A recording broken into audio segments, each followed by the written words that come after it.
우리 계시록 11장 6절에서 8절까지의 말씀을 한번 같이 찾아서 읽어보겠습니다. 계시록 11장 6절에서 8절입니다. 자, 우리 찾으셨으면 천천히 한번 말씀 읽어보겠습니다. 그들이 권능을 가지고 하늘을 닫아 그 예언을 하는 날 동안 비가 오지 못하게 하고, 또 권능을 가지고 물을 피로 변하게 하고, 아무 때든지 원하는 대로 여러 가지 재앙으로 땅을 치리로다.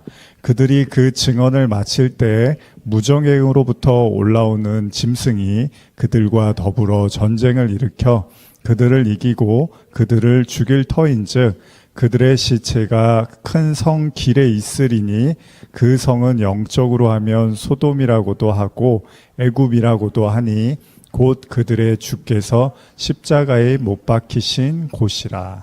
아멘. 예, 오늘도 하루 또 수고하셨고요. 더운 날씨에 또 건강 잘 챙기시고 더위 또 잘 이겨나가셨으면 좋겠습니다. 계시록 저희가 이제 11장 말씀을 지난주에 이어서 계속 보고 있는데요. 지난주에 이제 나눴던 말씀이 이제 두 증인에 대한 말씀이었습니다. 그래서 앞서 읽었던 본문, 그러니까 지난주에 나눴던 본문이 그 권세를 받은 두 증인에 대한 이야기를 하면서 저희가 마무리를 했는데, 오늘 본문도 계속해서 그 두 증인에 대한 이야기가 이어지고 있습니다. 이 두 증인은 성전 바깥마당이 이방인들에 의해서 짓밟힘을 당할 때, 그러니까 42달이라고 했고 또 1260일이라고도 하는데, 이때 굵은 베옷을 입고 예언을 하게 된다, 이렇게 기록이 되어 있었습니다. 자, 그리고 나서 이제 4절의 말씀, 예전에 나눴던 4절의 말씀인데, 4절의 말씀을 제가 한번 읽어드리면, 그들은 이 땅에 주 앞에 있는 두 감람나무와 두 촛대니, 이런 말씀이 있었죠. 그래서 이 말씀처럼 우리는 이 두 증인이 그러면 누군가라고 했을 때, 뭐 하나님과 그 아들 예수님이다. 또 예수님의 십자가 사건 이후에 그 예수님의 제자들, 또 사도들, 뭐 이런 개념으로도 보았고요. 그리고 또 마지막으로는 이제 교회, 또 특별히 구체적으로 말한다면 이제 성령을 받은 자들, 그러니까 성령과 신부라고 하는데, 이제 그리스도의 신부, 성령에 의해서 그 성령의 내주하심을 통한 그 주님의 신부가 된 자들, 신랑 되신 주님을 이제 성령으로 모신 자들, 이들을 이제 또 주님의 그 두 증인으로 저희가 나누기도 했는데, 어쨌든 간에 이 두 증인이 회개를 상징하는 굵은 베옷을 입고 이제 주님의 말씀을 예언하게 된다라고 기록되어 있습니다. 그래서 11장 5절, 아까 읽지 않은 내용인데, 여기 보시면 한번 같이 읽어볼까요? 만일 누구든지 그들을 해하고자 하면 그들의 입에서 불이 나와서 그들의 원수를 삼켜버릴 것이요, 누구든지 그들을 해하고자 하면 반드시 그와 같이 죽임을 당하리라, 이렇게 기록되어 있습니다. 그래서 이 두 증인이 가진 이 하나님의 권세가 상당히 막강하다라는 것을 또 엿보여주고 있고요. 여기서 그들의 입에서 불이 나온다라는 거는, 이제 우리가 불하면 사도행전 2장의 이제 성령 강림 사건을 우리가 떠올릴 수가 있습니다. 그래서 이제 성령이 임하시자 불이 혀같이 갈라지면서 막 방언을 하고 또 복음을 막 선포하는 이런 내용들이 나오죠.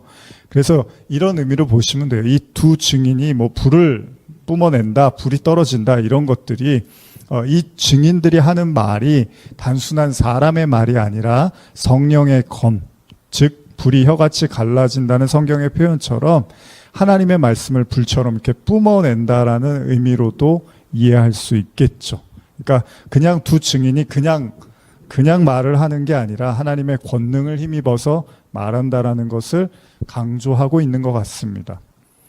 진짜로 입에서 뭐 불이 나오고 그럴 수는 없잖아요. 그런 경우는 없잖아요. 그러니까 성경이 이제 자꾸 그런 것들을 이렇게 불로 묘사를 하는 것은 사실은 하나님의 말씀에 의해서 이제 정죄되어지고 심판되어질 것이라는 것을 의미하는 거죠. 그래서 이들을 해하려고 하는 자는 반드시 하나님께서 좌시하지 않으시겠다라고도 말을 합니다. 그러니까 복음을 증거하는 뭐 두 증인이 이제 여러 가지 각도에서 우리가 이해할 수 있지만 어쨌든 간에 하나님의 말씀을 들고 대언을 하고 하나님의 영에 사로잡혀서 그 말씀을 선포하는 자들을 해하고 또 박해하고 모략하고 또 함부로 대하는 자들에 대해서 하나님이 결코 좌시하지 않겠다고 말하고 있습니다.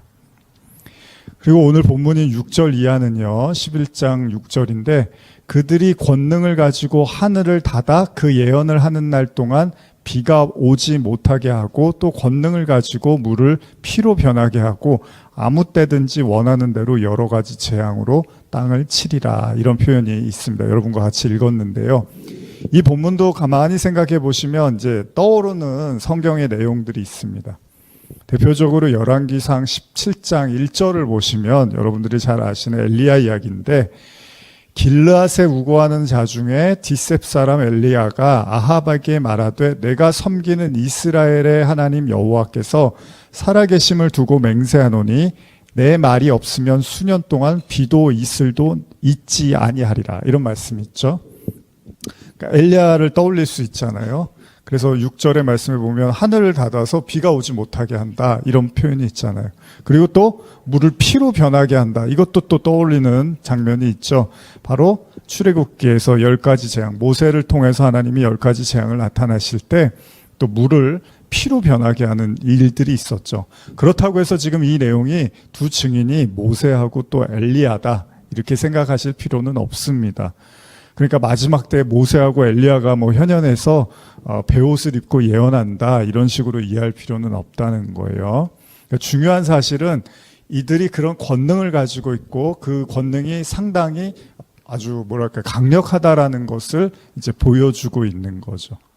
근데 실제로 사도들도 사도행전에서 복음을 전할 때 사실 심심치 않게 하나님의 권능과 이적들이 나타났던 것도 사실입니다. 뭐 예수님도 마찬가지였고요. 그러나 동시에 또 그 예수님이나 사도들, 뭐 예수님 믿는 사람들을 핍박하는 사람들도 이제 항상 존재했기 때문에 우리는 이제 이런 생각을 하는 거예요. 사실 여러분들도 성도라면 이제 그런 프라이드 같은 게 있죠. 하나님이 물론 내가 잘못을 해서 깨달아야 되고 깨우쳐야 되는 거면 당연히 그건 내가 회개해야 될 몫인데, 내가 복음을 위해서 또 진리를 위해서 예수님을 위해서 마땅히 해야 될 말씀을 전했는데 그것들을 오해하고 왜곡하고 함부로 말한 것에 대해서 반드시 하나님께서 거기에 대해서 좌시하지 않을 것에 대한 그런 믿음과 확신은 사실 가지고 있죠. 저 또한 마찬가지입니다. 제가 말씀을 전하는데 들으면 듣는 거고 안 들으면 할 수 없는 거고, 뭐 나를 욕하면 욕하는 거고, 뭐 무시하거나 아니면 오해하거나 왜곡해도 뭐 할 수 없지, 그냥 사람이 악하니까 그렇지, 거기서 끝나는 게 아닙니다. 하나님께서 만약에 주시는 말씀이라면 오늘 이 두 증인의 이야기처럼 그 말씀을 선포했는데, 여러분 다 그렇잖아요. 지금 오늘도 제가 이제 계시록 14장 말씀을 좀 묵상하고 준비하고 이러다가 왔는데, 사실 모든 성경이 다 그렇지만 하나님이 경고, 다른 의미로 뭐죠? 기회를 주고 기회를 주고 기회를 주고 기회를 주는데 계속 기회를 주는 게 아닙니다. 이제 기회를 주는 시간이 딱 끝나면 이제 거기서 이제 모든 게 다 끝납니다. 끝이 납니다.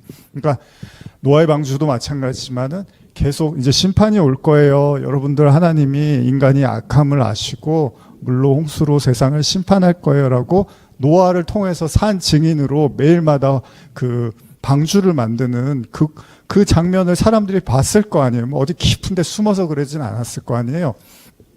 그럼 그게 이제 산 증인인 거예요.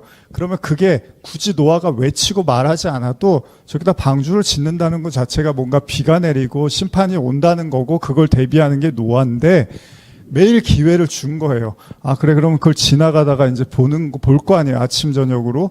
저 사람 도대체 왜 저렇게 멍청하게, 지금 먹고 살기도 힘든데 저 방주나 짓고 있고, 저기서 도대체 뭐 하는지, 저 식구들 뭐 하는지 모르겠네?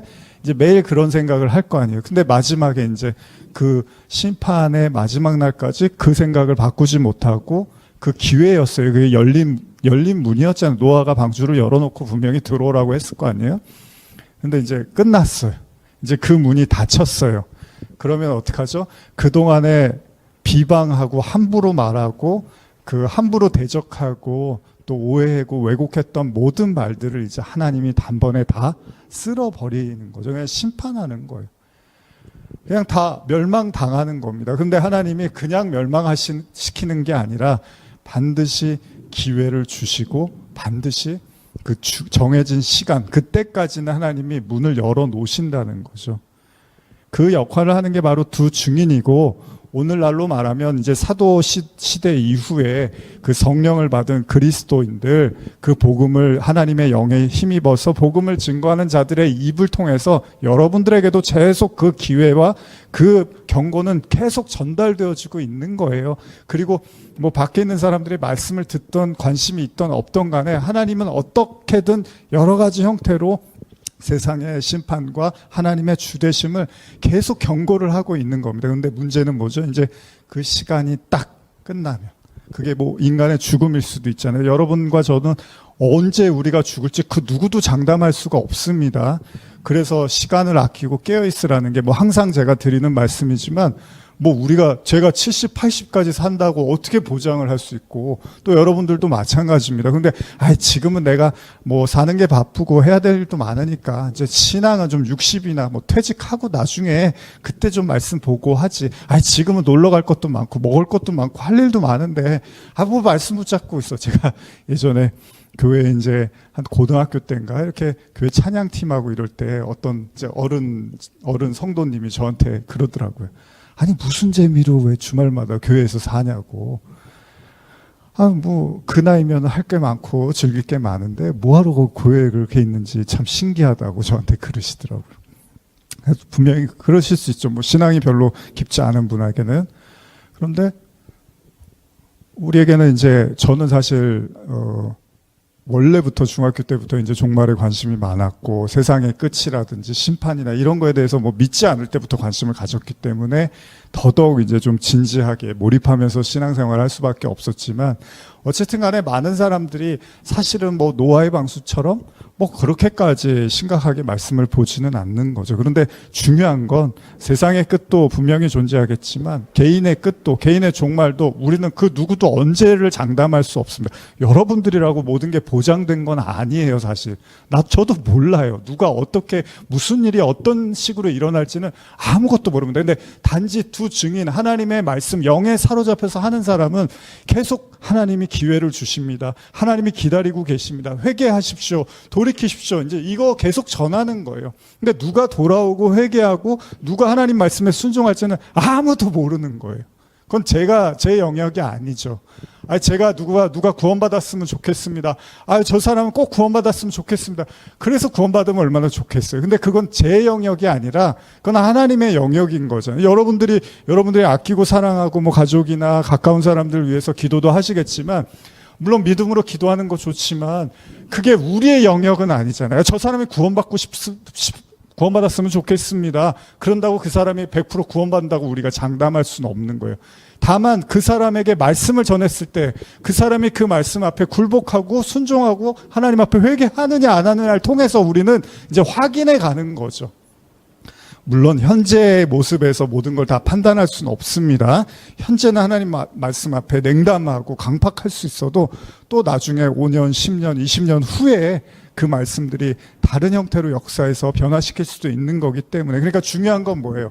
지금 저나 여러분들이 하나님의 말씀 증인으로서, 복음의 증인으로서 계속 말하고 있느냐, 전하고 있느냐가 굉장히 중요한 몫이겠죠.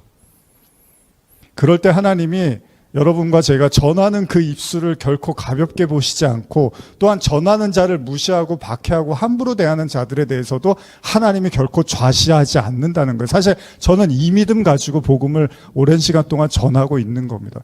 제가 전했는데 뭐 함부로 생각하고 가볍게 여기고 우습게 여기고 좋습니다. 그 순간에 사람들이 그렇게 여길 수 있는데 반드시 그게 진리고 하나님의 말씀이었으면 거기에 대해서 하나님의 응당의 대가를 치르게 하실 것에 대한 믿음도 있고, 더 깊이 말하면 여러분, 그런 것들을 치르게 하지 않는다면 복음을 전하는 게 무슨 유익이 있겠습니까? 무슨 말이냐면, 하나님의 선지자들, 구역의 선지자들이 말씀을 막 전한단 말이에요. 하나님께로 돌아오라, 우상 숭배하지 말아라, 음란하지 말아라, 너의 그 율법적인 신앙에서 벗어나라, 수없이 여러 가지 형태의 말씀을 전하잖아요. 근데 하나님이 야, 그냥 안 들어서 참 너는 열심히 전하는데 저 사람들이 안 듣는구나. 아이고 참 수고했어 그래도. 이러면 무슨 의미가 있어요? 분명히 하나님 뭐라 그러십니까? 자, 안 듣지? 이제 내가 손을 쓸 거야. 그 말을 다 들었는데도 불구하고 강팍하고 냉담하고 변하지 않았던, 받아들이지 않았던 그 모든 영혼들에 대해서 내가 반드시 그 현실을, 하나님의 살아계심을 나타낼 거야.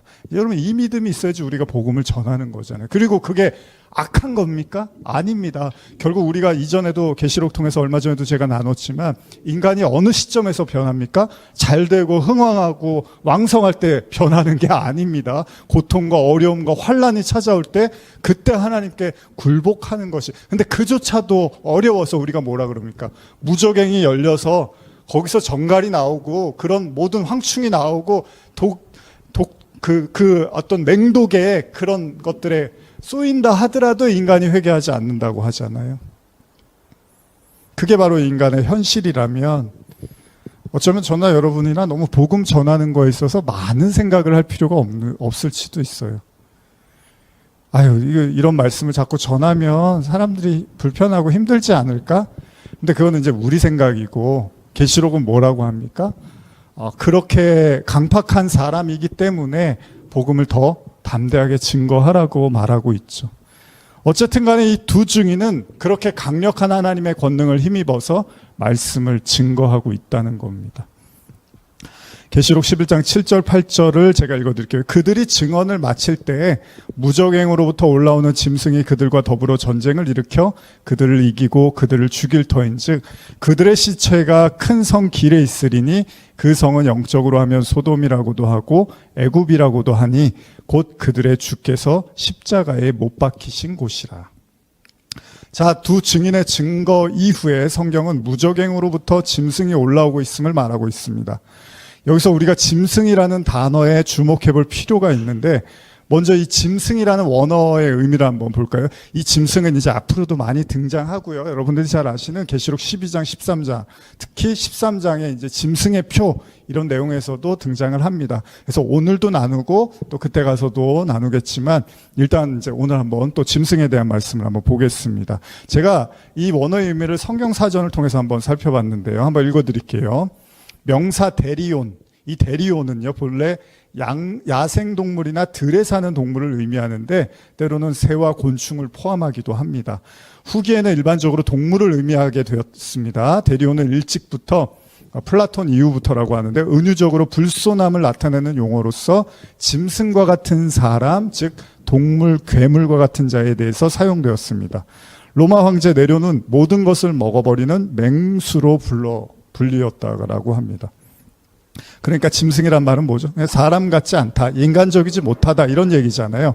그래서 우리가 짐승에 가깝다라는 말을 하는데, 뭐 이전에도 나눴지만 어쨌든 반복해서 이제 우리가 나누게 될 거예요. 그럼에도 불구하고 우리가 이 짐승이란 말을 지나칠 수 없어요. 왜냐하면 계시록에 특히 이제 짐승이 많이 등장을 하고 있는데, 이 단순히 동물을 표현할 때만 우리가 짐승이라고 하는 것이 아니라 짐승의 가장 큰 특징은 하나님의 말씀, 하나님을 대적하는 게 가장 큰 특징입니다. 그리고 제가 한 가지만 추가한다면 짐승은 기고만장, 그러니까 강팍하고 교만하다라고 볼 수 있다는 겁니다.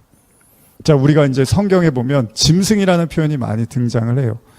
자, 이해를 돕기 위해서 이제 신약의 몇 구절을 제가 찾아왔는데 좀 너무 많으니까 제가 베드로후서 2장 11절에서 읽어드릴게요. 그 이하를. 더 큰 힘과 능력을 가진 천사들도 주 앞에서 그들을 거슬러 비방하는 고발을 하지 아니하였느니라. 그러나 이 사람들은 본래 잡혀 죽기 위하여 난 이성 없는 짐승 같아서 그 알지 못하는 것을 비방하고 그들의 멸망 가운데서 멸망을 당하며 불의의 값으로 불의를 당하며 낮에 즐기고 노는 것을 기쁘게 여기는 자들이니 점과 흠이라. 너희와 함께 연회할 때에 그들의 속임수로 즐기고 놀며 음심이 가득한 눈을 가지고 범죄하기를 그치지 아니하고 굳세지 못한 영혼들을 유혹하며 탐욕에 연단된 마음을 가진 자들이니 저주의 자식이니라. 사실 굉장히 무시무시한 얘기입니다. 근데 여기서 좀 강조점이 있다면 본래 잡혀 죽기 위해서 난 이성 없는 짐승 같다라는 말을 해요. 이성이 없다라는 얘기를 해요. 그러면서 그 표현을 어떻게 묘사하냐면 알지 못하는 걸 계속 비방한다는 거예요. 그래서 제가 아까 자꾸 그 두 증인 이야기할 때 이제 증인을 해야 하는 자들을 하나님이 가만히 두지 않겠다라고 말씀을 하신 게 마찬가지입니다. 뭔지도 잘 모르면서 비방을 하는 거예요. 하나님의 말씀이 떨어지고 하나님의 진리가 이렇게 선포되어지면 그 내용이 잘 모르는데 그냥 무조건 비방을 하는 거예요. 그들의 멸망 가운데서 멸망당한다라고 이야기를 합니다. 그러니까 짐승이라고 하는 것은 아유 저 사람은 뭐 저도 좀 몸에 털이 많은데 털이 많아서 짐승 같아 뭐 이렇게도 볼 수 있지만 그런 게 아니라 하나님의 말씀을 그냥 이유 없이 거스르고 거역하고 비방하고 함부로 말한다는 겁니다. 유다서 1장 9절에서 10절도 보면요. 천사장 미가엘이 모세의 시체에 관하여 마귀와 다투어 변론할 때에 감히 비방하는 판결을 내리지 못하고 다만 말하되 주께서 너를 꾸짖기를 원하노라 하였거늘 이 사람들은 무엇이든지 그 알지 못하는 것을 비방하는도다. 여기도 같은 얘기가 있죠. 또 그들은 이성 없는 짐승같이 본능으로 아는 그것으로 멸망하느니라. 그러니까 본능적으로 그냥 하나님의 말씀을 비방하고 거스르고 그것 때문에 멸망한다라고 이야기를 합니다. 근데 요거를 조금 더 구체적으로 설명한다면 11절 이하를 보시면 화 있을진저리 이 사람들이여 가인의 길에 행하였으며 삭슬 위하여 발람의 어우러진 길로 몰고 갔으며 고라의 패역을 따라 멸망을 받았도다. 그들은 기탄 없이 너희와 함께 먹으니 너희의 애찬의 암초요 자기 몸만 기르는 목자요 바람에 불려가는 물 없는 구름이요 또 죽고 또 죽어 뿌리까지 뽑힌 열매 없는 가을 나무요 자기 수치의 거품을 뿜는 바다의 거친 물결이요 영원히 예비된 캄캄한 흑암으로 돌아갈 유리하는 별들이라. 여러분 이런 말씀 들으면 짐승 같은 사람들이 상당히 거칠고 난폭하고 함부로 하는 그런 사람 같잖아요. 근데 여러분 예수님이 유대인들에게 나와서 가장 예수님이 쏘아붙인 사람들이 누구였죠? 바리새인들, 율법주의자들. 그 사람들이 거칠고 무례하고 그런 사람들이었나요? 괴팍한 사람들이었나요? 전혀 그렇지 않았습니다. 제가 요즘도 말씀 묵상하면서 항상 느끼는 건데 예수님 우리 자꾸 계시록 보면은 뭔가 그 적그리스도라든지 하나님을 반하는 어떤 세력들을 생각할 때 자꾸 그런 어떤 권력을 가지고 네로라든지 우리 지난주에 나눴던 안티오코스 에피파네스라든지 그 하나님의 사람들을 막 아주 힘들게 핍박했던 그런 인물들을 떠올리잖아요. 근데 예수님이 대항하고 오히려 예수님이 계속해서 공격하고 예수님이 오히려 지적했던 사람들은 바리새인들이었습니다. 율법주의자들. 그러니까 저와 여러분들도 조심해야 되는 게 우리가 요새 이제 사도행전 말씀 제가 또 다른 채널에서 올라가고 있는데 거기 보면 아나니아와 삽비라 이야기 나오죠. 네, 아나니아와 삽비라가 이제 그 초대교회에서 이제 자신의 재산, 자신의 땅을 이렇게 하나님께 바치는 모습을 보고서 자기들도 사람들이 칭송해주고 인정해주는 것 같으니까 자기들도 땅을 이제 하나님께 바친 거예요. 그런데 문제는 뭐죠? 전체를 바치기로 해놓고서 땅값 일부를 숨겨서 하나님께 드린다고 했는데 그게 이제 베드로에게 들켜버린 겁니다. 그래서 베드로가 뭐라 하냐면 너는 사탄으로 가득 찼다라고, 사단이 네 마음속에 가득 찼다고 해요. 이상하지 않습니까, 여러분? 사단이 가득 찼으면 아예 바치지도 말아야 되고 그런 일을 하지 말고 오히려 교회를 회방하고 박해야 되잖아요. 교회 사람들을 이간질 시켜갖고 문제를 생기게 하고 이런 게 진짜 나쁜 거라고 우리가 생각하잖아요. 그런데 베드로는 그렇게 말하는 게 아니라 너희가 지금 땅값 얼마를 숨겨서 이렇게 하나님께 드린다고 하는 이 행위가 사탄이 가득 찬 거예요. 근데 여기서 끝나나요? 아니죠. 어떻게 되죠? 두 부부가 다 죽습니다. 그러니까 이거를 보고서 초대교회 사람들이 굉장히 심각하게 이제 느꼈을 거예요. 아주 놀랬을 거예요. 이렇게까지 잘못한 걸까? 여러분들도 사실 그런 생각 들지 않습니까? 땅값 얼마를 좀 감췄어요. 근데 안 하는 것보단 낫잖아요. 한 80% 하고 한 20%는 그래도 먹고 살고 나 쌈짓돈이라도 있어야지라고 생각하고 감춘 건데 이렇게 따지면 11조 가지고 이제 얘기하기 시작하면은 11조 정말 여러분들이 10분의 1을 다 그대로 이렇게 따지면은 진짜 성할 사람이 없는 거잖아요. 근데 그럼 사도행전이 그럼 다시 율법주의로 돌아가서 그런 얘기를 하고 싶은 건 아니란 말이에요. 그럼 사도행전에서 지금 아나니아 삽비라 사건에서 정말 우리에게 얘기하고 싶은 게 뭐죠? 여러분, 하나님이 정말 가증스럽게 여기는 게 뭐냐 하면 외식입니다. 외식. 이게 우리가 이거를 잘 인지를 못하니까 뭐 적그리스도, 뭐 거짓 선지자 막 자꾸 이런 거 떠올리면서 뭔가 교회를 박해하고 핍박하고 왜곡된 진리를 말하는 거, 물론 그것도 문제지만 정말 예수님이 계속해서 지적했던 사람들은 외식하는 사람들이었어요. 외식이 뭡니까, 여러분? 외식이 뭐죠? 밖에서 식사하는 거잖아요. 그때도 제가 그런 얘기 했는데, 그게 아니라 뭐죠? 사람들의 눈치를 보고 사람들의 시선을 보고 신앙생활을 하는 것. 다시 말하면 교회의 주인은 그리스도가 하나님인데 그 하나님을 인지하지 않고 하나님을 의식하는 것보다 사람을 의식하는 것. 근데 이게 죽을 만큼, 아나니아와 삽비라가 죽을 만큼 굉장히 큰 문제로 성경을 쓰고 있다는 거예요. 그게 무슨 얘기죠? 이런 신앙들이 많아지면 많아질수록 교회가 어디로 간다? 산으로 간다.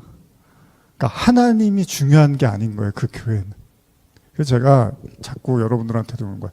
저를 설득하시고 저하고 어떤 대화가 됐다고 해서 모든 게 끝난 게 아니라는 거예요. 뭐 성도님들뿐만 아니라 밖에서 있는 모든 다 마찬가지입니다. 교회 다 마찬가지입니다. 하나님이 중심이 되고 오히려 목회자가 하나님의 뜻을 너무 축소해서 말한다거나 아니면 하나님의 뜻을 너무 이렇게 확장시켜서 말한다거나, 이것도 문제죠. 근데 또 반대로 하나님은 별로 중요하지가 않아요. 그냥 목사님이 어떻게 말하느냐만 뭐 잘 따르거나 아니면은 거절 잘 하면 되지 않을까, 이제 이런 걸로 판단해서 하나님하고는 별로 관계가 없는 그런 교회들도 많겠죠. 목회자 중심으로 그냥 목사님 눈치만 보는, 뭐 말씀이나 뭐 하나님 이런 게, 물론 목회자는 그런 것들 돕는 사람이면 분명하지만, 그렇지만 교회 주인은 그리스도고 하나님이시잖아요. 아나니아와 삽비라 사건을 통해서 우리가 배우는 게 뭡니까?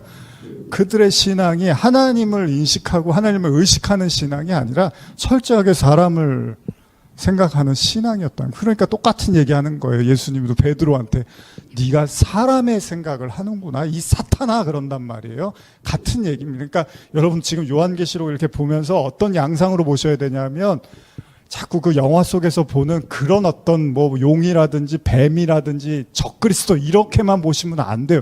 진짜 무서운 건 교묘하게, 여러분 에덴 동산에서 뱀이 아담과 하와를 유혹할 때 뭐 하나님하고 너 힘내서 하나님만 그 선악과 먹고 하나님하고 싸워서 네가 왕국을 탈취해봐 이렇게 얘기하지 않았습니다. 그냥 너도 저거 먹으면 하나님처럼 지혜롭고 하나님처럼 어떤 권능을 갖게 되지 않겠느냐라고 그렇게 얘기를 했습니다. 진짜 무서운 건요, 여러분, 오히려 여러분들과 제가 그런 것들이 큰 문제가 되는 걸까라는 생각하는 오히려 그런 것일 수도 있어요. 그래서 성경에서 뭐라 그래요? 사단이 천사와 같이 광명한 빛으로 나온단 말이에요. 천사처럼 보인단 말이에요, 오히려. 근데 그게 사단이라는 거예요, 성경은. 그러니까 넘어가는 거잖아요, 사람들이. 짐승이라는 거, 이성 없는 짐승. 예수님이 계속해서 몰아붙이고 사탄의 자식이라고, 결국은 이제 요한복음 뭐 8장, 9장, 10장 이런 내용 보면 결국은 경론하다가 이 사탄의 자식이다, 너희 아버지가 마귀다라고까지 말할 수밖에 없었던 그들이 바로 바리새인들, 율법주의자들이었다는 거예요. 바로 이성 없는 짐승이라는 건 무지하고 무식하고 아무 말이나 하고 막 뭐 술 먹고 취한 것처럼 떠드는 그런 사람들을 얘기하는 게 아니라 철저하게 인간적 사고 방식으로만 신앙생활하는 그 모든 사람들을 다 총칭하는 걸 수도 있다는 거예요. 왜냐하면 예수님이 하나님의 아들로 이 땅에 이제 오셨단 말이에요. 근데 모든 인간들이 예수님을 다 거부했어요. 그리고 십자가에 못 박혀 죽으셨잖아요. 근데 그들이 믿는 신은 뭐였어요? 그들이 믿는 신은 최소한 예수는 하나님의 아들이 아니라는 신이었던 거잖아요. 그들이 믿는 하나님이 가짜였기 때문에 예수가 하나님의 아들이라고 수없이 말했고 기적과 이적과 말씀과 모든 걸 다 보여줬는데 너는 하나님의 아들이 아니라고 판정 지었던 거죠. 그게 가짜 하나님을 믿은 거 아니에요. 그래서 예수님이 뭐라 그래요? 너희는 하나님이 없어, 너희 안에. 내 말씀, 구약의 말씀을 네가 제대로 읽었으면 니들이 나를 알아봐야지. 전혀 못 알아보고 있잖아. 예수님이 이렇게 말씀하신단 말이에요. 그러면 하나님을 안 믿고 있으면 누구를 믿고 있는 거예요? 짐승을 믿고 있는 거예요. 가짜 하나님, 그 뱀, 옛뱀, 용, 마귀, 그게 거짓된 하나님이잖아요. 그게 적그리스도의 그런 영인 거잖아요. 그러니까 예수님이 결국은 십자가에 못 박혀 죽는 거예요. 왜? 너희들이 믿는 하나님이 다 가짜구나. 그러니 너희는 날 죽일 수밖에 없지. 왜? 선악과 먹은 인간이 하나님처럼 되려고 했듯이 또 예수님이 이 땅에 하나님으로 오셨는데 결국은 하나님으로 못 받아들이니까 자기네들이 하나님이 돼 있으니까 이미 그 예수님을 죽여버리는 격이 됐다는 거예요. 그러니까 자꾸 뭐 짐승하면 뭐 환타지를 떠올리지 마십시오. 제가 철저하게 이제 앞으로 계시록 13장까지 이어가면서 아주 현실적이고 실질적인 이야기로 여러분들에게 이 말씀들을 풀어드릴게요. 그러니까 지금 계시록의 본문에 등장하는 무저갱에서 올라온 짐승이란 말을 뭔가 우리가 신비스럽게 어떤 영적인 존재들로 이해할 수 있겠지만 다른 한편으로는 예수님의 때에 끊임없이 예수님을 비방하고 저주하고 고발하고 그런 모든 종교 지도자들과 바리새인들 충분히 하나님을 대적하는 역할을 했잖아요. 그들이 도대체 무슨 힘으로 어떤 근거로 했습니까? 그들이 바로 거짓된 영에 이미 사로잡혀 있었던 거 아닙니까? 그 싸움은 예전에도 있고 지금도 있고 앞으로도 있다는 거예요. 그러니까 여러분 절대 아이고 성경 보면서 옛날 얘기지 요즘 뭐 그런 일이 어디 있어. 절대 그렇지 않습니다. 그렇죠? 오히려 교회는 쇠퇴해져 가고 있고 영적으로는 많이 위축되어져 가고 있는 시대입니다. 그럼 왜 그렇습니까? 거짓된 복음을 믿고 있다 보니까 그 영향력이 결국은 점점 현실로 나타나고 있는 거잖아요. 계시록과 연관이 있어 보이는 다니엘서에도 이런 짐승과 관련된 표현이 나오고 있는데요. 이와 관련된 제가 성경 그 사전을 한번 또 살펴봤는데 한번 읽어드릴게요. 다니엘서 7장에서 데리오는요, 세상의 권력을 가리키며 이들은 초자연적이고 짐승과 같은 형상을 가진 것으로 나타난다. 이것들은 하나님께 저기를 품고 있는 혼돈으로부터 일어났으며 인간과 적대적인 것으로 유대 민족이 수세기를 통하여 상대해야만 했던 정치 권력의 유형을 대표한다. 이제 정치적으로 보는 거예요. 인자가 오심으로 그들은 종말을 고하게 된다. 다니엘서 4장 13절에서 33절, 다니엘서 5장 21절에서 인간적인 긍지의 가장 높은 곳에서 동물과 같은 존재의 가장 낮은 곳으로 떨어지는 느부갓네살의 몰락을 기록하고 있다. 여러분, 제가 이 말씀을 또 묵상하고 준비하면서 그런 생각이 드는 거예요. 우리가 이제 짐승에 대한 이야기를 지금 나누고 있는데 어떤 이제 자꾸 아까도 말씀드렸지만은 분명히 그 우리의 신앙 또 구약이나 그런 신앙의 역사에 있어서 그리스도인들이 박해를 받았던 수많은 시절들이 있던 건 우리가 부인할 수는 없습니다. 근데 문제는 뭡니까? 그들이 박해해서 고통을 받았지만 사실은 실질적으로는 성도들의 신앙이 물론 박탈하고 이탈하고 포기하는 사람도 나왔겠지만 또 더 깊어지는 사람도 있었잖아요. 그래서 우리가 교회를 박해하는 국가에 있는 사람들의 신앙들이 굉장히 깊잖아요. 그래서 뭐 정말 막 이불을 뒤집어 쓰고 예배를 드리고 정말 그 말씀을 들으려고 그 라디오를 막 주파수를 맞춰서 정말 몰래 말씀을 듣기도 하고 그 성경을 구하기가 어려워갖고 어떻게든 성경을 찾아서 읽고 뭐 이런 얘기도 우리가 많이 듣잖아요. 그럼 진짜 무서운 짐승이 뭐냐는 거예요. 그렇게 드러내놓고 박해하고 핍박하는 짐승이 무섭습니까? 아니면 해이하게 만들고 교회 꼭 나가야 돼요. 말씀 꼭 들어야 돼요. 그래요. 이럴 때는 좀 놀러도 가고, 좀 자유롭게 신앙생활 하시고, 너무 이렇게 신앙에 또 목매지 마시고, 적당히 하시고, 어느 게 더 무서운 겁니까? 굳이 말씀들, 십자가, 자기 부인, 회개, 그런 게 이렇게, 사람들의 구미에 안 맞잖아요, 요즘. 물론 꼭 다 그런 건 아니지만. 근데 진짜 무서운 게 뭐냐는 거예요. 여러분 대놓고 저도 이제 어린 시절에 교회 다니면서 했지만 여러분들도 그런 기억이 있을지 모르지만 누구나 다 이제 있을 수 있는데 교회 가는 거 막 이렇게 말리거나 또 못 가게 하시기도 하잖아요. 예전에 보면 부모님들이 안 믿거나 이러면 그런다고 안 갑니까? 아니잖아요. 교회 가지 마, 뭐 공부해야지, 교회 자꾸 너무 미쳐있지 마, 이럴 수 있잖아요. 부모님들이 걱정되면. 근다고 안 합니까, 애들이? 물론 다른 여러 가지 이유에서 신앙생활을 갖기도 하지만 보통 박해를 해도 웬만해서는 그냥 교회 신앙생활을 거의 다 하는 걸로 제가 알고 있습니다. 아주 심각할 정도로 박해하지 않은 이상은요. 더 무서운 게 뭐냐는 거예요. 더 무서운 게.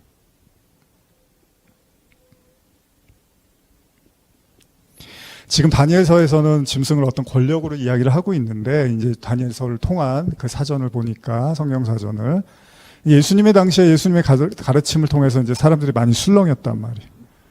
그 말을 믿고자 할 때 이제 종교 지도자들이 굉장히 겁을 먹었습니다. 이런 가르침이 퍼지는 것에 대해서 상당히 두려워했어요. 예수님이 너무나 파격적인 말씀을 하시니까.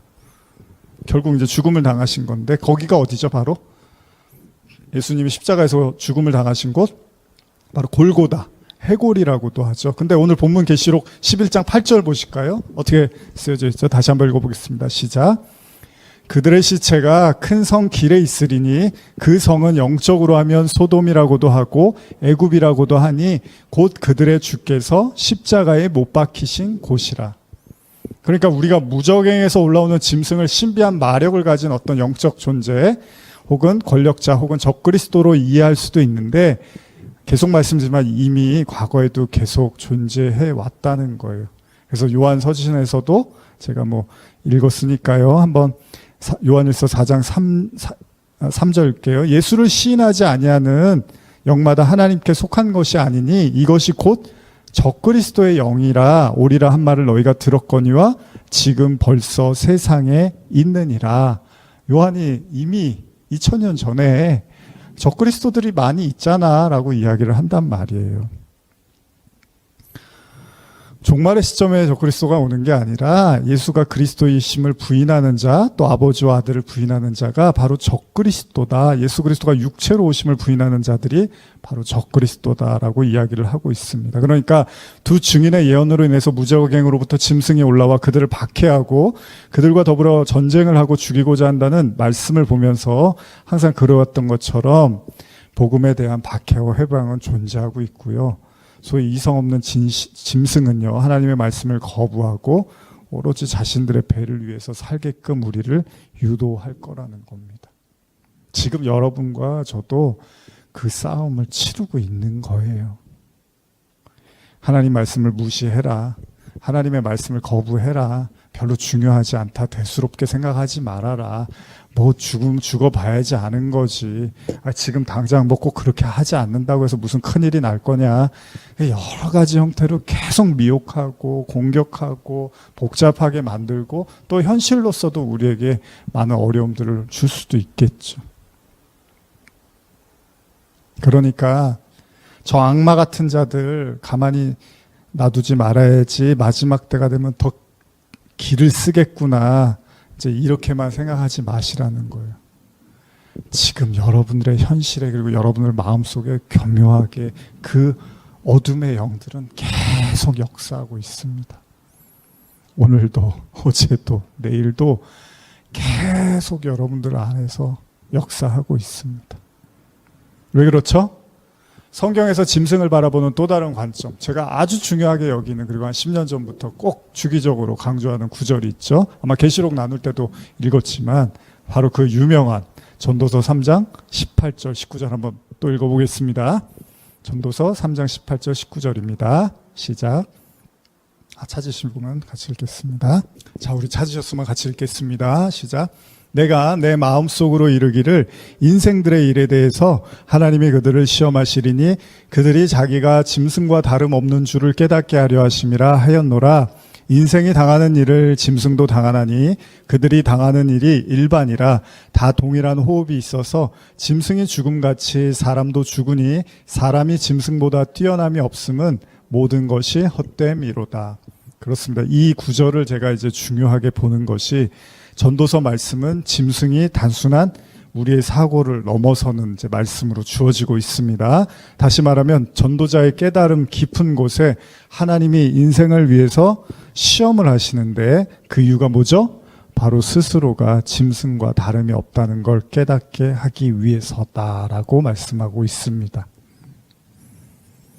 다시 말하면 마지막 때일수록 박해가 더 심해지고 짐승 같은 존재들이 나타나서 우리의 믿음을 호시탐탐 노리겠지. 나는 더 깨어서 그들과 전쟁에서 지지 말 거야.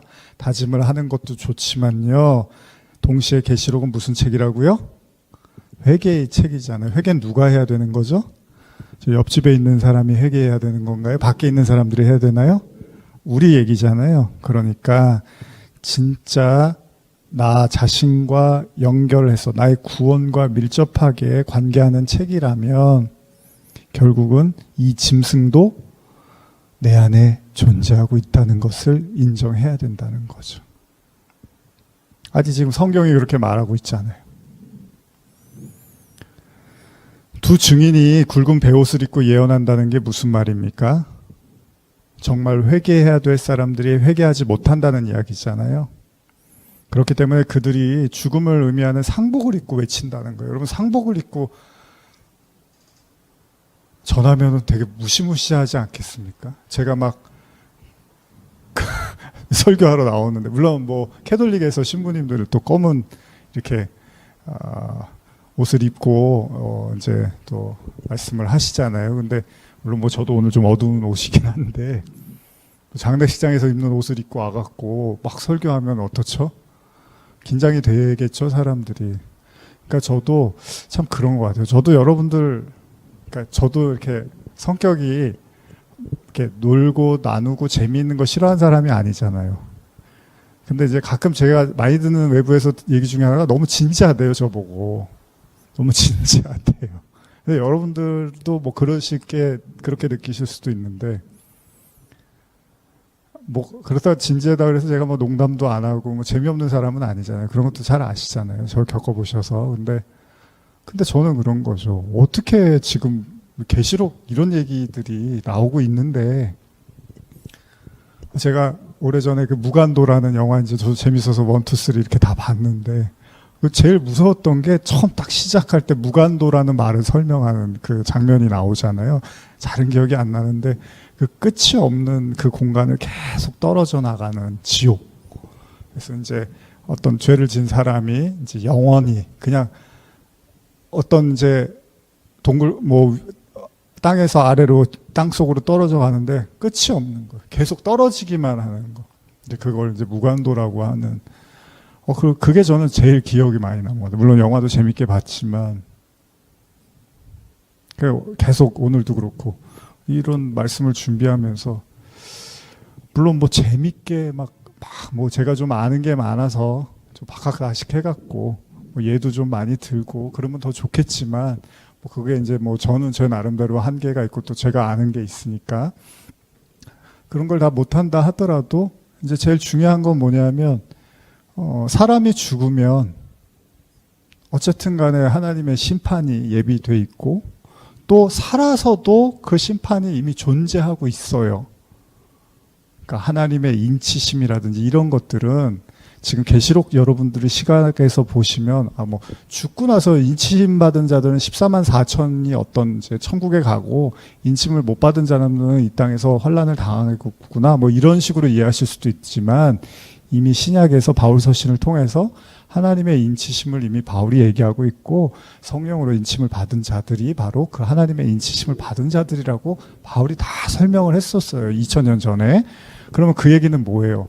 여러분들 제가 그때도 말씀드렸지만 이미 이 세상에서도 그 심판은 진행되고 있거든요. 근데 그걸 제가 모르면 뭐 그런 게 있나 보죠, 여러분. 우리 다 인치심 받읍시다. 뭐 못 받으신 것 같으면 뭐 하나님께 달라고 해봅시다. 그러면서 그렇게 얘기를 하겠어요. 근데 이미 그 성령의 인치심이 내용이 뭐고 어떤 건지 다 알고 느끼고 경험했는데 그걸 어떻게 이 세상에 지금 그게 일어나고 있는데 나타나고 있는데 성령을 통해서 그게 보여지고 있는데 그걸 무슨 어떤 뭐 즐거움이나 재미로 말씀을 나눌 수는 없죠. 그게 이상한 거 아닙니까, 여러분? 오히려 물론 뭐 너무 대놓고 뭐 오늘 당장 세상이 끝날 것처럼 하는 것도 그렇지만 여러분들이 입장을 바꿔서 한번 생각해 보시면 진짜 여러분들이 천국과 지옥이 있다는 걸 확신하셨다고 가정을 해봐요. 뭐 누구 말처럼 잤는데 꿈에서 지옥을 갔다 왔어. 예를 들면. 그래서 지옥이 이런 거였구나라는 걸 뭐 예를 들면 봤어. 그러니까 뭐 인터넷 올라가 보면 막 그런 거 많잖아요. 지옥 경험한 간증, 뭐 천국 간증. 그 사람들 왜 그런 거 하겠습니까? 기가 막힌 거죠. 보고 왔는데. 뭐 그게 맞다 틀리다는 둘째 치고라도. 그러니까 얼마 전에도 뭐 우리 교회 이렇게 편지 한 분, 어떤 권사님이 편지 한 통씩 이렇게 보냈잖아요. 그게 이제 우리 교회만 보낸 게 아니라 이제 많은 교회에 이제 무작위로 보내셔서 뭐 성령 받고 깨어 있어라 뭐 이런 내용이었잖아요. 그러니까 그분이 뭐하러 그렇게 하시겠냐고요. 그냥 본인 은혜 받았으면 본인 그냥 잘 드시고 건강 유지하시다가 돌아가시면 되는데 굳이 막 그걸 글자로 한 글자 한 글자 다 써갖고 빼곡히 A4용지 앞뒤로 써서 교회들마다 편지를 왜 보내시겠어요? 그러니까 뭔가를 본 거예요. 뭔가를 보고 느끼니까 가만히 있을 수가 없으니까 뭐 그 편지의 내용 보니까 무슨 학생 시절부터 이미 그 성령을 경험하고서 지금에 이르기까지 그런 편지를 나누고 써왔다는 걸 보면서 제가 아 참 이런 분들 계시구나 여러분들과 이렇게 나눴잖아요. 뭐 최춘성 할아버지 뭐 옛날에 우리 맨발로 뭐 지하철에서 복음 전하시고 그런 얘기들 나누셨죠. 그게 그렇습니다. 그런 것들을 뭐 잘 모르는 사람들한테는 그게 그렇게 막 대수롭지 않을 수도 있어요. 진지하지 않을 수도 있고. 그냥 보이는 눈에 보이는 교회나 좀 성장시키고 확장해 나가고 사람들이 좀 많아지면 그걸로 만족할 수도 있겠지만 진짜로 여러분들이 만약에 그런 이제 구원과 심판에 대한 확신과 믿음을 갖기 시작하면 절대 여러분들이 그 가볍게 행동할 수는 없잖아요. 그렇죠? 지금도 이제 본문을 보면 그런 짐승에 대한 이야기 하고 이러는데 그러니까 그냥 이것도 어설프게 생각하면 아 이제 마지막 때가 되면 짐승 같은 놈이 나타날 거예요. 한번 여러분 주목하고 있어요. 누군가 짐승 짓을 할 거예요. 이런다고요. 근데 또 전도서에 가보니까 자기가 짐승인 걸 또 먼저 깨달으라고 하잖아요. 그런데 어떻게 우리가 성경을 가볍게 볼 수가 있겠냐는 거예요. 지금 하나님은 뭔가 외부에 있는 적을 이야기하는 것 같은데 다 가만히 들여다보면 또 내 안에 있는 거예요. 다. 내 얘기를 하고 있는 거예요. 그러니까 여러분들도 어떤 말씀 들을 때요. 모든 적을 외부로 돌리는 그런 메시지는 조금 여러분들이 생각하실 필요가 있습니다. 나는 아니고 다 적은 밖에 있다고 생각하는 사람들은 조금 여러분들이 생각을 하셔야 돼요. 자, 계시록 2장 8절에서 9절 한번 읽어볼까요? 계시록 2장 8절에서 9절입니다. 시작. 서머나 교회의 사자에게 편지하라. 처음이며 마지막이요 죽었다가 살아나신 이가 이르시되 내가 내 환난과 궁핍을 알거니와 실상은 내가 부요한 자니라. 자칭 유대인이라 하는 자들의 비방도 알거니와 실상은 유대인이 아니요 사탄의 회당이라. 이미 예전에 나눴죠. 예수님이 뭐라 그래요? 거 보세요. 이게 유대인이 아니라 사탄의 회당이야 사실. 예수님을 비방하고 모욕하고. 근데 그들이 사실은 사탄의 회당이었어. 그래서 예수님이 대놓고 그랬잖아요. 너희들 마귀의 자식이구나. 예수님이 그런다고요. 그래서 예수님이 잘하신 말씀이 뭐였어요? 독사의 자식이란 말을 한 거죠. 그게 뭐 오늘날 우리가 이제 개가 많으니까 개 자식이라는 욕을 하듯이 뭐 뱀이 많아서 뱀 자식이라고 해석하는 사람도 있는데 제가 보기에 그게 아니라 옛뱀 그 자식들이야. 너희들은 그 후손들이야. 그러니까 너희들이 자꾸 나한테 이상한 말을 하고 내가 무슨 귀신 들렸다고 하고 내가 바알셉을 힘입어서 지금 귀신을 쫓는다고 이런. 그래서 나중에 화가 나시니까 뭐라 그러세요? 예수님이 성령을 모독하고 회방하는 죄는 영원히 사하심을 받지를 못해. 이제 이렇게까지 단언을 하신단 말이죠. 서머나 교회를 향한 주님은요 성도를 비방하는 유대인들이 실상은 유대인이 아니라 사탄의 회당이라고 말하고 있고요. 사탄이 뭐죠?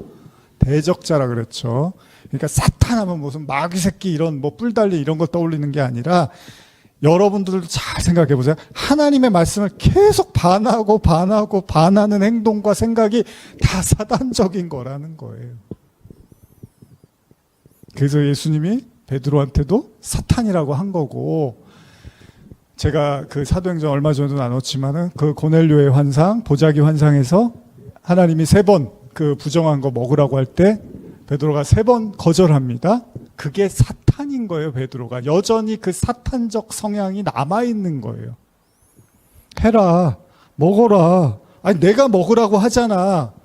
도저히 못 먹겠는데요. 안 먹었는, 지금까지 먹어본 적이 없는데요. 저는 말씀을 어긴 적이 없는데 또 이러고 있는 거예요. 말씀을 어긴 적이 없어요, 베드로가? 예수를 저주하고 비방했었는데, 얼마 전에? 근데 자기는 말씀을 어긴 적이 없대요. 그래서 저는 오히려 그래요. 베드로의 신앙의 완성이 바로 그 고넬료의 환상, 그 보자기 환상에서 어느 정도 나타나고 있는 것 같아요. 그게 뭔지 아십니까, 여러분? 우리 안에 있는 마귀가 뭐냐 하면 바로 그 교만이에요, 교만. 그렇게 성령 받고 말씀 깨닫고 십자가 부활 승천까지 다 겪었는데 하나님 말씀을 또 대적하고 있는 거예요. 물론 이제 곱게 보면 그럴 수도 있다고 볼 수 있죠. 근데 그럴 걸 뭐 성경이 써놨겠습니까? 성경이 우리에게 말하고 싶은 건 이런 모든 걸 다 겪고도 뭐라 그래요? 여전히 하나님을 대적할 수밖에 없는 그 말씀을 거부하는 그 인간적, 그 사단적, 그 베드로를 마지막에 보여주는 거죠.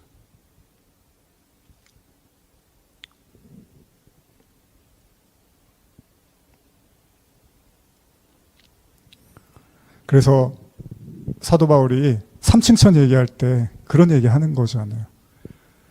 내가 너무 괴로워서 뭐 몸이 아프든 뭐 마음이 아프든 베드로가 3번을 이제 간절히 기도를 했는데 하나님이 뭐라 그래요? 네 은혜가 내게 족하다. 너 아픈 거 아는데 근데 내가 그거 바로 안 들어줄 거야. 왜 그런 줄 아니? 네가 스스로 자고할까 봐 내가 안 들어준 거야. 그래서 너한테 내가 사단의 가시를 줬어. 이런 얘기를 한다. 여러분들이 갖고 있는 교만을 절대 가볍게 보지 마십시오. 그것도 베드로나 사도 바울이 어느 정도 이제 신앙의 경지에 올랐기 때문에 그것도 본 거예요. 이제 다 됐구나라고 생각했는데, 이제 예수님 만나고 성령 받고 이제 다 됐구나 생각했는데, 그리고도 시간이 지나서야 비로소 자기들이 갖고 있는 교만이라는 게 그 원죄, 그 옛뱀, 그 용, 그 하나님 말씀을 어긴 그 원죄의 DNA가 갖고 있는 교만의 성향이 이렇게까지 강한 거였구나라는 걸 성경이 우리에게 보여주고 있는 거죠. 그러니까 가장 경계해야 될 건 누구죠? 저기 무슨 밖에 있는 짐승이 아니라 사실은 여러분들 안에서 여러분들을 여전히 장악하고 있고 계속 미혹하고 있고 거부하고 거절하게 만드는 사실은 그 사단적 그 영, 그 인간적 생각, 이게 결국은 하나님 앞에서 우리가 해결받아야 될 어쩌면 하나님의 은혜가 필요한 부분이라는 겁니다. 그래서 가장 중요한 게 뭐라고요? 이 말씀을 여러분들이 들을 때 어떤 그런 생각이 드실 수도 있죠. 뭐 우리 사람도 얼마 없지만 뭐 비슷한 얘기 똑같은 얘기를 왜 계속 반복하지? 근데 여러분 아침 점심 저녁 비슷한 거 맨날 먹잖아요. 주기적으로 계속 먹듯이 말씀도 그렇잖아요, 사실. 근데 그 말씀을 여러분들이 들을 때 어떻죠? 뭐 병원 가면 저도 이제 뭐 혈압약이나 이런 거 먹지만 뭐 혈압약이 바뀌는 게 아니잖아요. 뭐 일주일 한 달 지나면 다음 달에 딴 약 주는 게 아니죠. 같은 약 계속 먹는 거예요. 마찬가지로 말씀도 그게 아직 해결이 안 되니까 그 약을 먹듯이 여러분과 제가 아직 해결이 안 되면 그 말씀을 계속 들어야 되는 거죠. 근데 중요한 건 뭡니까?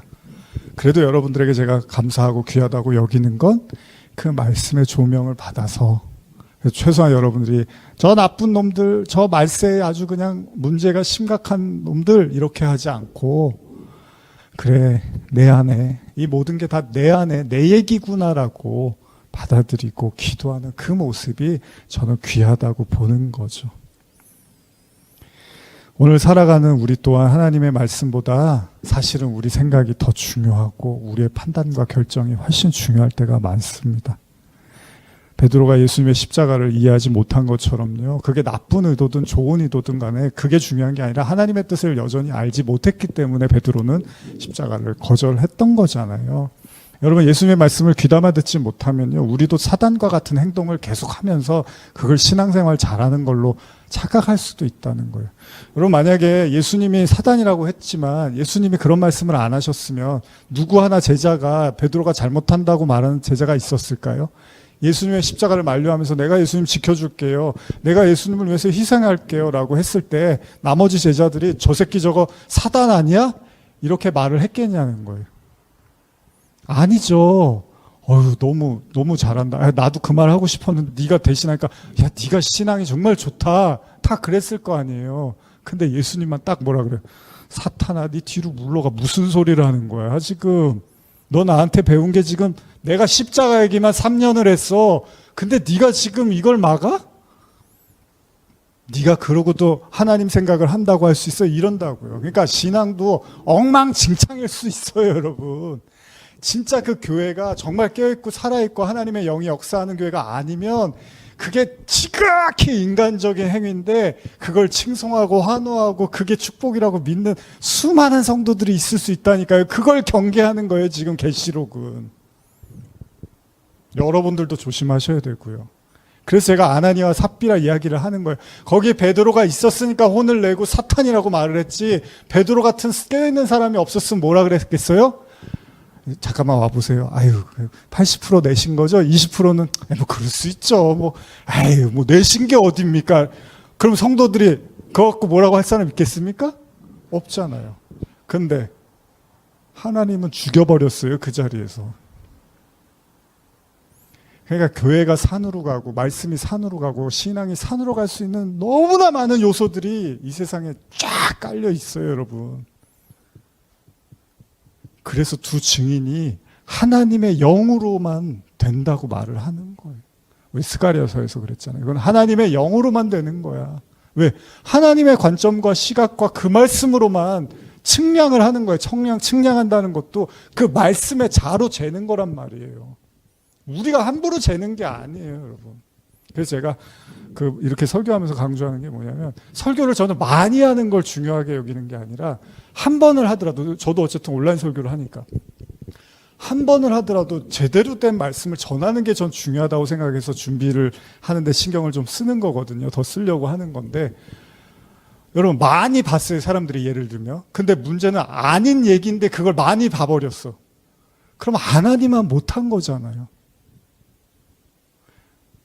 뭐 온라인 설교하다 보면 저도 좀 많이 봤으면, 사람들이 좀 관심을 가졌으면 이런 마음이 없는 건 아니지만, 그거보다 더 중요한 건 제대로 된 말씀을 전해야지, 엉망으로 뭐 사람들이 구미에 맞고 좋아한다고 해서 그렇게 했는데 그게 아닌 말씀이었어요.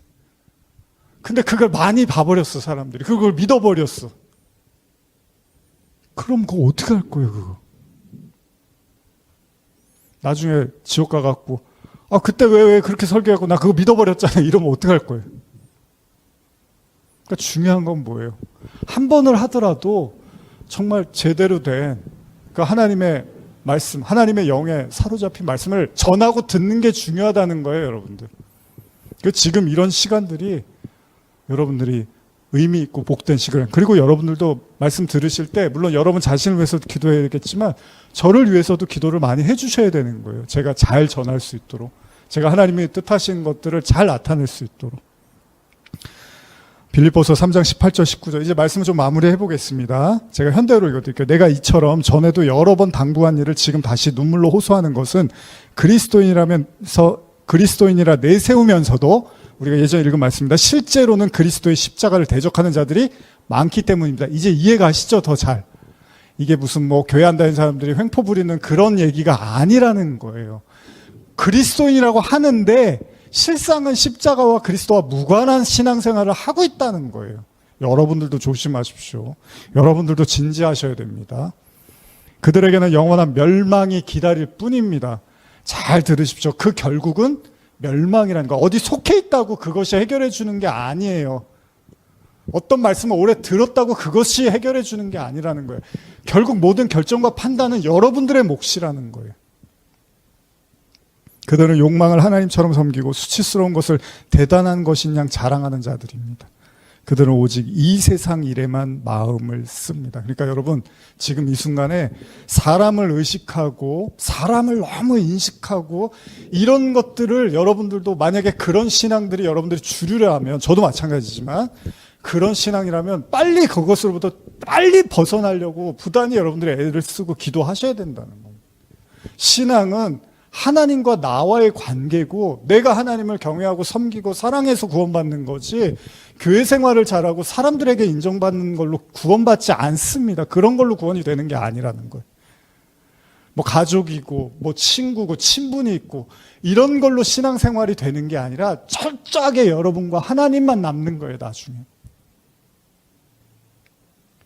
그럴 때 진짜 여러분들이 구원의 기쁨과 감격과 은혜, 내가 하나님이 너무 좋고 사랑하고 감사해서 신앙생활을 할 수 있게 되는 거죠. 근데 그 중간에 사람이 비집고 들어오고 사람 생각이 들어와 버리고, 그것이 바로 사탄 대적자의 생각이 들어와 버려서 짐승과 같은 하나님을 비방하고 모략하는 이 생각들을 우리가 가득 차버리면, 그게 바로 아나니아와 삽비라처럼 되는 거예요. 네가 마귀로 충만하구나. 너 신앙생활 아니야, 그거. 벗어버려. 그 사람을 의식하지 마. 사람들에게 왜 환호하고 칭찬받으려고 해? 왜 사람들한테 인정받으려고 해? 그게 신앙의 목적이 아니잖아. 이렇게 얘기를 하는 거예요. 그리고 그것이 스스로 올무를 쌓아서 스스로 감옥으로 만들어버리는 거예요. 진짜 영원한 광명하신 하나님을 보는 게 아니라 결국 사람의 주변에 둘러싸여 있는 신앙의 감옥을 결국 스스로 택해서 못 나오게 되는 거죠. 그러지 않기를 바랍니다. 여러분들 모두는, 저와 여러분, 최소 우리 의협평강교회는 정말 하나님을 바라보고, 제가 예배 때마다 강조하는 게 그렇잖아요. 이 시간은 정말 하나님과 나, 이게 전부인 거예요. 그러니까 설교도 제가 하더라도 저 사람이 뭐 나한테 무슨 얘기를 하려고 하냐, 저 무슨 의도를 이런 게 아니라 그냥 그 말씀 듣고 거기서 하나님이 나한테 뭐라고 하는지 그것만 들으면 되는 거예요. 진짜 이 시간 내가 하나님이 나에게 뭘 말씀하시려고 하는지 여기에만 집중하면 되는 거예요. 너무 막 사람들 그런 거 신경 쓸 필요도 없어요. 하나님이 여러분들을 구원하시는 거지 사람이 하는 게 아니잖아요. 결국은 느부갓네살 왕에 대한 이야기가 다니엘서 4장에 나타나면서, 나중에 한번 또 이야기하겠지만, 결국은 자기가 모든 것을 다 이루었다라고 자만하고 교만의 극치에 다다랐을 때 그가 어떻게 되죠? 세상 꼭대기에 이제 앉았다고 생각했는데 한순간에 그가 7년 동안 짐승처럼 살게 됩니다. 이 얘기는 제가 짐승의 표 이야기할 때 한 번 더 여러분들에게 구체적으로 말씀을 나누겠습니다. 그렇습니다. 진정한 복음, 진정한 말씀은요, 어떤 의미에서 우리를 추락시킬 수도 있어요. 왜 그렇죠? 지금 우리는 인간이라고 생각했는데 성경은 뭐라 그래요? 우리 짐승이라고 말하고 있잖아요. 천사처럼은 아니어도 그래도 나름 열심히 애썼는데 갑자기 우리를 사단과 같은 존재로 드러내기도 합니다. 그리고 그런 말씀을 통해서 우리가 진짜 우리 자신의 모습을 이제 여러분과 제가 인정하고, 사실 제가 이렇게 말씀을 전하는 이유는 수없이 인정하고 수없이 들여다보고 수없이 깨우치고 수없이 고백하고 회개하는 가운데서 여러분과 나누는 말씀이에요. 그러니까 오해하지 마셔야 되는 건, 자기는 안 그러면서 우리한테만 그러라고 하는, 절대 그렇지 않습니다. 제가 소화하지 않으면 여러분한테도 잘 얘기하지 않습니다. 그렇게 우리가 말씀 앞에 겸허해지고 하나님 앞에 겸손해질 때 진짜 복음이 우리에게 구원이 되겠죠. 그렇기 때문에 두 증인의 예언은 다른 의미로는 사람들에게 절대 기쁨과 즐거움의 메시지만일 수는 없어요. 그러니까 상복을 입고 복음을 전하는 거예요. 이게 얼마나 슬픈 현실입니까? 근데 여러분들에게는 이게 기쁨의 복음이 돼야죠. 사마리아 여인 이야기처럼 물동이를 던져주고 예수 만났다고 막 즐거워하는 그런 복음이 돼야겠죠. 스데반의 설교 중에 돌멩이가 날라와서 스데반이 여기저기 돌멩이를 맞고 피를 철철 흘리잖아요. 사도들이 감옥에 수시로 왔다 갔다 하고 어려움이 많습니다. 그렇기 때문에 계시록 11장 9절 10절은 이렇게 말하는데 한번 읽어볼까요? 시작. 계시록 11장 9절 10절입니다. 시작. 백성들과 족속과 방언과 나라 중에서 사람들이 그 시체를 사흘 반 동안 보며 무덤에 장사하지 못하게 하리로다. 이 두 선지자가 땅에 사는 자들을 괴롭게 한 고로 땅에 사는 자들이 그들의 죽음을 즐거워하고 기뻐하여 서로 예물을 보내리라 하더라. 이게 하나님 말씀을 전하는 자의 현실이에요, 여러분. 얼마나 좀 비참합니까? 그들이 죽으니까 장사도 치르지 않고 기뻐하더라는 거예요. 잘 됐다고. 저 맨날 쓴소리만 하고 맨날 분위기 깨는 얘기만 하는 저거 죽어서 잘 됐다고 아주 속이 시원하다고. 이게 성령의 말씀을 전하는 자들의 현실이라는 거예요. 여러분들도 마찬가지겠죠. 여러분들도 그 말씀에 힘입어서 복음을 전하면 똑같이 이런 일들이 나타날 수 있겠죠. 그러나 여러분, 이제 결론. 그러나 어떻죠? 결국 예수님이 그렇게 모질게 얻어 터지고 창에 찔리고 채찍을 맞고 피를 철철 흘려서 죽으셨지만 그것으로 끝은 아니었습니다. 계시록 11장 11절에서 13절입니다. 시작. 3일 반 후에 하나님께로부터 생기가 그들 속에 들어가매 그들이 발로 일어서니 구경하는 자들이 크게 두려워하더라. 하늘로부터 큰 음성이 있어 이리로 올라오라 함을 듣고 그들이 듣고 구름을 타고 하늘로 올라가니 그들의 원수들도 구경하더라. 그때 큰 지진이 나서 성 10분의 1이 무너지고 지진에 죽은 사람이 7천이라. 그 남은 자들이 두려워하여 영광을 하늘의 하나님께 돌리더라. 이것 때문에 우리가 하나님 믿는 거죠. 그렇죠? 여러분들도 뭐 오늘 제가 나누는 모든 말씀들이 정말 어떻게 보면 따갑고 아프고 또 우리에게 각성을 시키는 그런 말씀이기도 하지만 결국은 그것이 죽음으로 끝나는 건 아니라는 거예요. 그게 절망으로 끝나진 않습니다. 사실 계시록은 반복해서 이 예수님의 십자가 사건을 다양한 형태로 지금 보여주고 있습니다. 결국 무엇이죠? 반드시 여러분들과 저와 여러분들의 삶에 그 진리를 또 쫓아가고 따라간 자들에게는 결국은 박해와 어려움이 오지만 결국 마지막에는 부활의 영광이 기다리고 있다는 거죠. 우리 이걸 믿는 거고 또 이걸 경험하는 거고 바울의 얘기처럼 나는 날마다 죽노라. 이 얘기는 뭐죠? 나는 날마다 다시 산다는 얘기입니다. 오늘 여러분도 또 죽었습니다. 말씀으로. 그러나 또 여러분이 다시 살아났습니다. 말씀으로. 바로 이것이 성도들의 삶이고 그걸 다윗은 뭐라 그래요? 여호와는 나의 목자시니 내게 부족함이 없다. 그가 나를 푸른 초장 쉴만한 물가로 인도하신다. 그러면서 뭐라 그러죠? 내 영혼을 뭐라 그러죠? 내 영혼을 네모 시키고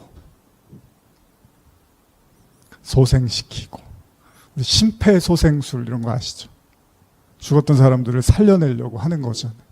여러분들이 말씀을 보다 보면 이거 나 죽은 사람 맞네. 나는 무능력하고 연약한 사람 맞네. 근데 또 말씀이 다시 우리를 살리는 거예요. 뭘로요? 그래 나는 그리스도로만 살아야겠구나. 오늘 그 그리스도의 영이 여러분들에게 충만하게 임하시기를 간절히 진심으로 축복합니다. 기도하시겠습니다. 하나님 감사합니다. 또 오늘 하루 피곤한 또 하루를 보냈을 텐데 우리 성도님들 이 자리에서 또 진지하게 말씀 나눠봅니다. 이 말씀이 우리를 죽이기도 하고 살리기도 하는 하나님의 권능의 말씀일 줄 압니다. 오늘 우리 성도들에게 하나님께 한 걸음 더 가까이 나가는 은혜가 있게 하시고 이 말씀 통해서 좀 좌절하고 낙담하고 두려워했던 마음들이 있다면 결국 그 속에 그리스도의 영광과 빛으로 다시 한번 일어나 전진할 수 있는 축복을 허락하여 주시옵소서. 감사드리며 예수님의 이름으로 기도합니다. 아멘.